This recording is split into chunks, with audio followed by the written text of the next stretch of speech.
दोस्तों, मेरा नाम दीप्ति है और मैं 25 साल की खूबसूरत लड़की हूँ। मैं बहुत ही हॉट और बहुत ही ज़्यादा सुंदर हूँ। पढ़ी लिखी हूँ। मेरे पापा रईस ख़ानदान से हैं, इसीलिए मैं भी बहुत ज़्यादा अमीरज़ादी हूँ। मेरे पापा की 2 शादियाँ हुई थी और मैं दूसरी पत्नी की ही बेटी हूँ और मैं उनकी इकलौती बेटी हूँ। मेरे पापा ने अपने दोस्त के बेटे से ही मेरी शादी करवाई थी। मेरे ससुराल में मेरा पति ही इकलौता बेटा था और उनकी एक बहन भी थी, किंतु मेरी ननद अमेरिका में अपने पति के साथ बसी हुई थी। मेरे ससुराल वाले भी बहुत ज़्यादा अमीर थे।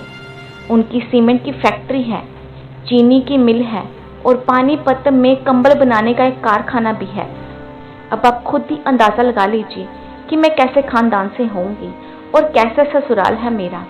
मैं शुरू से ही बहुत ज़्यादा खर्चीली और घुमक्कड़ किस्म की लड़की रही हूँ। मुझे एंजॉय करना बहुत ही ज़्यादा पसंद है। ससुराल में जब मैं आई तो मुझे किसी भी चीज़ की कोई रोक टोक नहीं थी, इसलिए मैं यहाँ पर भी बिंदास तरीके से जिया करती थी। मेरे पास जो कमी थी वो कमी थी केवल और केवल मेरे पति की। ये बात मुझे शादी के बाद पता चली थी। मेरा पति मुझे उस तरह का सुख नहीं दे पा रहा था। आप समझ ही गए होंगे मैं किस तरीके के सुख की बात कर रही हूँ। उनके पास बहुत कुछ था, गाड़ियाँ थी, बंगला थी, जिसकी वजह से मैं खुश तो बहुत थी, किंतु पति वाला सुख मुझे नहीं मिल पा रहा था। शादी के बाद मुझे पता चला उनका हथियार का साइज बहुत छोटा है और उसका कारण था उनका बचपन में कार एक्सीडेंट हो जाना। हालांकि उनके दिमाग में भी मुझे कभी कभी कोई प्रॉब्लम लगती थी, किंतु उनका इलाज विदेशों में चलता रहता था और वो अपने देश में भी इलाज करवाते ही रहते थे। अब सब दिक्कत वहीं पर आकर फंस गई थी। मेरा ब्रेन उसी जगह पर फंसा रहता था, क्योंकि अभी अभी तो मेरी शादी हुई थी। शादी के पहले दिन ही मुझे ये सब पता चला तो मेरा व्यवहार उनके प्रति बदल गया। अब मैं फंस गई थी, क्या करूं? किंतु मेरा पति बहुत ही ज़्यादा अमीरज़ादा है, इसलिए सोचा मैं मस्ती तो करूंगी, चाहे इनके साथ या फिर घर के किसी दस्ते के साथ। पैसे बहुत है, चाहूँ तो घर के बाहर भी कर सकती हूँ।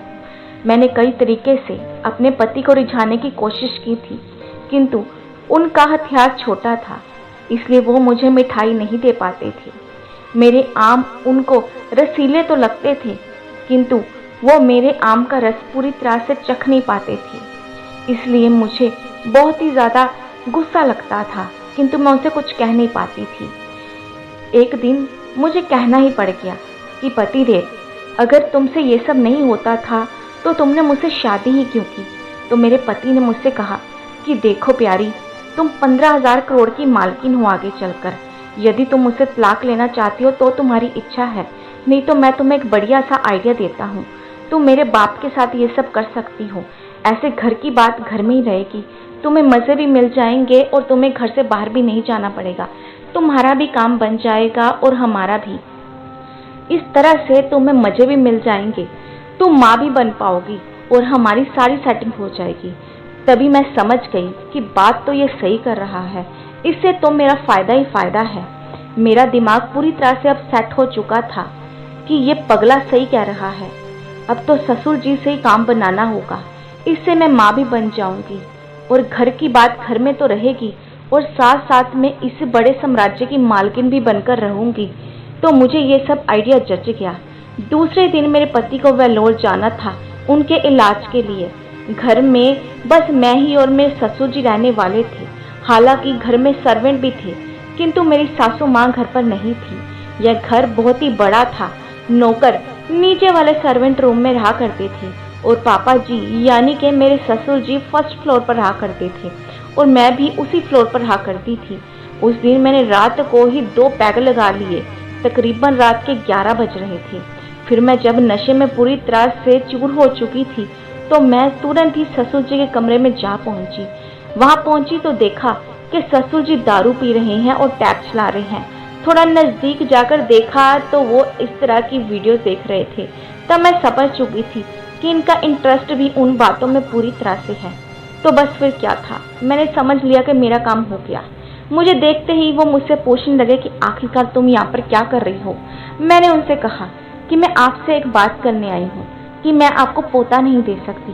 तभी मेरे ससुर जी ने कहा, क्यों, क्या हुआ? मैंने कह दिया कि आपका बेटा मेरे साथ 61-62 नहीं कर सकता, वो तो नामर्द है। तो मेरे ससुर जी ने कहा, ऐसी बात है तो कोई बात नहीं, मैं तुम्हें बेटा दे सकता हूँ, आओ मेरे नज़दीक आ जाओ, मैं तुम्हारे साथ वो सब करने को तैयार हूँ। इतना सुनकर मेरी खुशी का कोई ठिकाना ही नहीं था। उस वक्त मुझे खुशी भी हुई और दुख भी बहुत था। खुशी इस बात की थी कि मेरा काम बन गया और घर पर ही अब मुझे मजे मिल जाएंगे। दुख इस बात का था कि अपने बाप की उम्र के आदमी के साथ अब मैं फंस रही थी, किंतु आगे चलकर मेरा भविष्य अच्छा था, तो मैंने इसलिए तुरंत ही उनकी बात को मान लिया।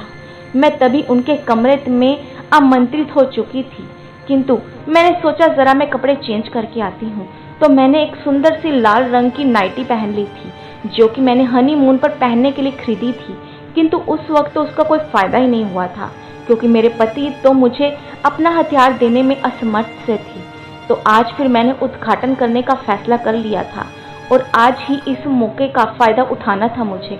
मैं अंदर जाकर अच्छी तरह से साटन वाले कपड़े पहनकर आ जाती हूँ और उसके बाद काजल लगा लेती हूँ, बाल खोल लेती हूँ, होठ लाल रंग की लिपस्टिक भी लगा लेती हूँ और साथ में मदहोश करने वाला इत्र भी अपने बदन पर लगा लेती हूँ।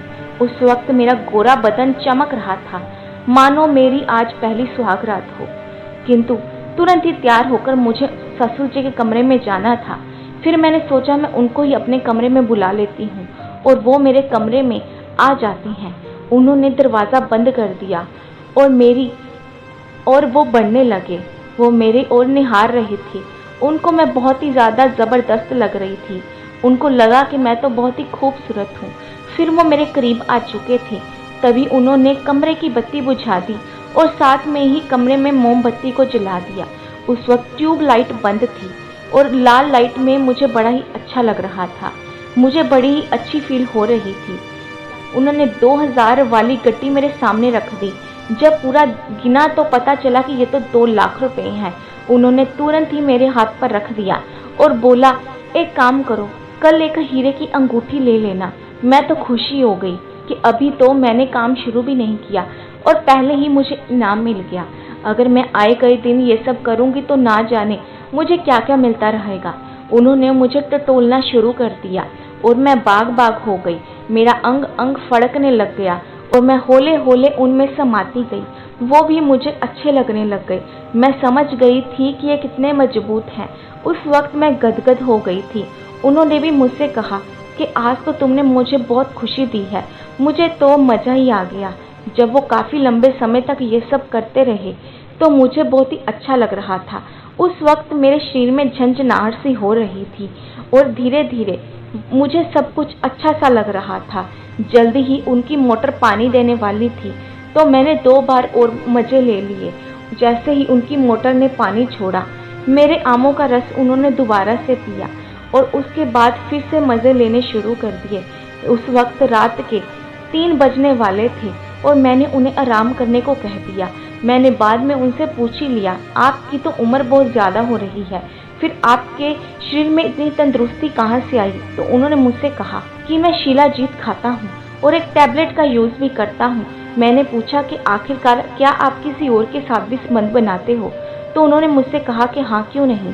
मेरे पास 18 साल की 3 जवान लड़कियाँ हैं जिनको मैं 1 लाख की सैलरी पर मंथ देता हूँ और बदले में वो मुझे ये सब देती हैं।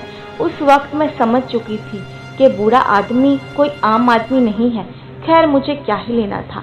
वो अब तक मुझे खुश कर चुके थे। ऐसा कई बार उन्होंने मेरे साथ ये सब किया था। लगभग 3 महीने हमने ये सब किया होगा और दिन में 2 बार तो हम ये सब जरूर किया करते थे, जिसकी वजह से मैं 3 महीने में गर्भवती हो चुकी थी। फिर एक बेटे की मैं माँ भी बन चुकी थी। मेरा पति भी खुश था, मैं भी खुश थी और साथ साथ में ससुर जी की दोनों उंगलियां घी में थी। मजे से कट रही थी उनकी जिंदगी। इसी का नाम ही तो जिंदगी है। खाओ पियो, मजे मस्त करो और ससुर जी के साथ ये सब करते रहो। आजकल मेरी यही रूटीन है। अब उन्होंने मुझे एक BMW भी मुझे गिफ्ट की थी, क्योंकि मैंने एक लड़के को जन्म दिया था। अब आप ही बताइए, इसमें मेरी क्या ही गलती है? अगर ज़िंदगी मुझे मज़े दे रही हो तो मैं क्यों ही पीछे हट जाऊंगी। तो दोस्तों, ये थी मेरी कहानी जो मैंने आपके साथ शेयर की है। आपको ये कहानी कैसी लगी हमें कमेंट सेक्शन में ज़रूर बताइएगा। तो मिलते हैं नई कहानी के साथ।